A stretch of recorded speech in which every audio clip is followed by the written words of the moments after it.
Hi again. This is the first part of the new Angst series. I'm starring an Angst series called It Started with a ... The first one in this series being the It Started with a Body Matsuhana Iwaoi one. So I'm going to do most people in the Haikyuu universe, but I will be doing it with poly couples because I like writing for the poly couples I ship. Also, I do not own the Haikyuu characters and this does not accurately represent the Haikyuu characters. Hope you enjoy the video.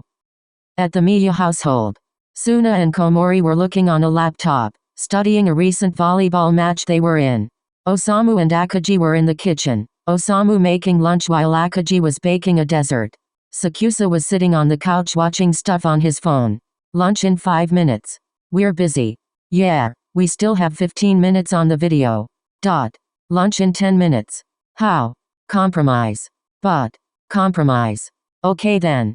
Sakuatsu got up from the couch as he placed himself at one of the dining table seats. What's for lunch? Take a guess. Onigiri? Yep. Delicious. I know. Almost like he made a living that way. Atsumu, who had been taking a shower, walked down the stairs from the bedroom as he stretched. Hey everyone. Shush. Quiet. They're watching their previous game. Well, I have an announcement. You're adopted. How would that be possible? Doppelgangers. No, that's not the announcement. Shush. We'll just finish it later. Komori paused the video as soon as sighed in agreement. What's the announcement? We're going on a vacation. Atsumu smiled as Osamu continued cooking. Akagi put his cake in the oven, and the other three shrugged. Cool. Wow, I was expecting more excitement. We would be, but you surprise us with something like this about every 6 months. And it's always so nice. Like the cruise was awesome. So we are excited. We were just prepared for it. Humph. Fine then, I'll just cancel our private jet then. Private jet? Yeah. I got us a trip to Niagara Falls on a private jet. That's fun. I know. Awesome. Now that's how you do a surprise. Lunchtime. Osamu brought out a platter full of onigiri as everyone sat at the dining table. When is it? This weekend. Well, I'm free. Same. I could call in a manager to fill in for me. I have it off. Obviously we don't have anything. So either you booked this without knowing our schedule, or you've known about this trip for a while. About a month. And you couldn't have told us sooner? Nope. So after this I suggest packing. Oh right. That thing that is necessary for trips. You already packed, didn't you? No. Liar. Atsumu shook his head as the rest of them shook their heads disapprovingly. Cheater. Yeah. That's how you get ahead sometimes. Also, Omi is also packed. Kiyumi? We share a room. What was I supposed to do when he was packing? Packing isn't that bad. It's a principle. Fine. Let's go pack then. Akagi, Suna, Komori and Osamu got up from the table as they walked towards their rooms. Suna and Osamu sharing a room and Komori and Akagi sharing a room. Thanks for the trip, Atsu. No problem. I like surprising you guys. I know. I'm so excited. Calm down. Sakuatsu handed Atsumu an onigiri as Atsumu continued to smile. Osamu and Suna were quick to pack, since they never really needed a whole lot. Shirts? 5, just in case. Pants? 3 pairs. Shorts? 1 pair. Fancy outfit? Check. Underwear and socks? Done.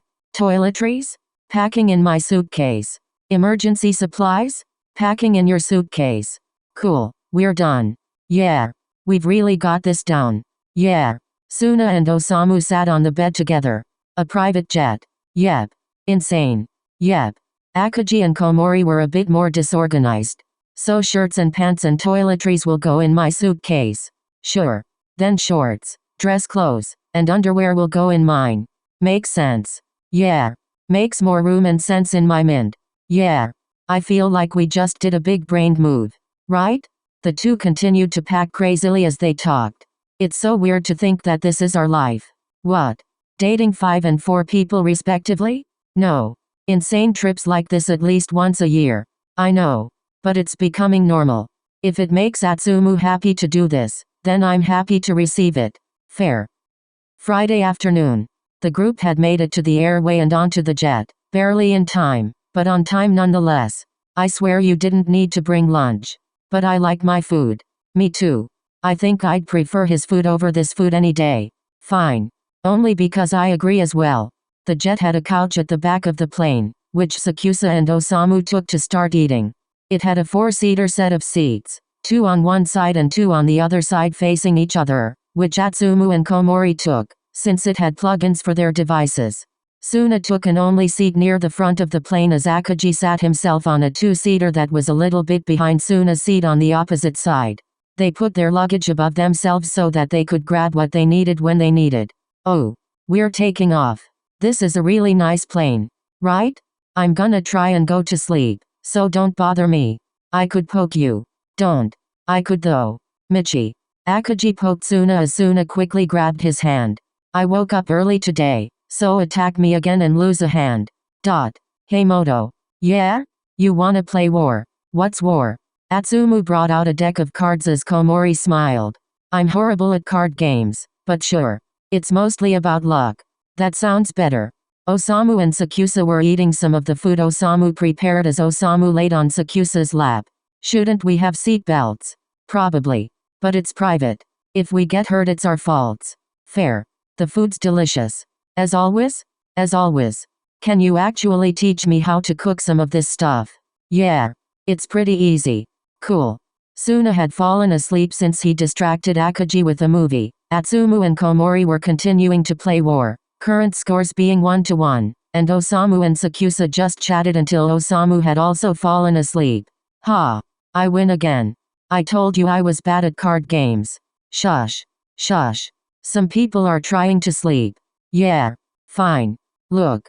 We're above a jungle. It's so cool. I don't know if cool is the right term for that. The 4 that were awake continued looking out the window as the plane started to shake. That's some bad turbulence. Sakusa looked at the wing of the jet as he watched a bird fly into it, and then another. We're too low. Uh-oh. Uh-oh? Birds. A flock of birds hit the jet's wings, causing the plane to start declining. Holy shit. Suna, wake up. Samu. Akagi poked Suna awake as Sakusa sat Osamu up and buckled him in. Everyone else followed by buckling themselves in. The decline of the plane became fast as the 6 of them were heading straight towards the trees below them. We're gonna crash. Calm down. Do not brace yourselves. Ha. Suna and Osamu were groggily waking up as the rest of them continued to yell. Bracing yourself leads to bones breaking. Relax and breath. How can I relax? I don't know. Just do it. Sakusa closed his eyes to stop watching, Osamu grabbing his hand to comfort himself. Atsumu couldn't take his eyes off of the island while Komori covered his face in fear. Suna was awake, but still not fully able to process the situation, but he turned to Akagi and gave him his hand as they both looked at the ceiling. The plane hit the ground. Hope you enjoyed the video. The next video will be the next part of the Live Your Worst Fear series. I have a TikTok. I do fun little videos drawing the Haikyuu Next Generation and Haikyuu ships, so if you'd like to see those. I have a Discord server. You can join with the link in the description below. If you'd like to support me, and maybe buy me a coffee to keep me awake for my late night editing sessions, there is a link in the description below. Everything said before will be linked in the description below. Thank you so much for watching and thank you for your support.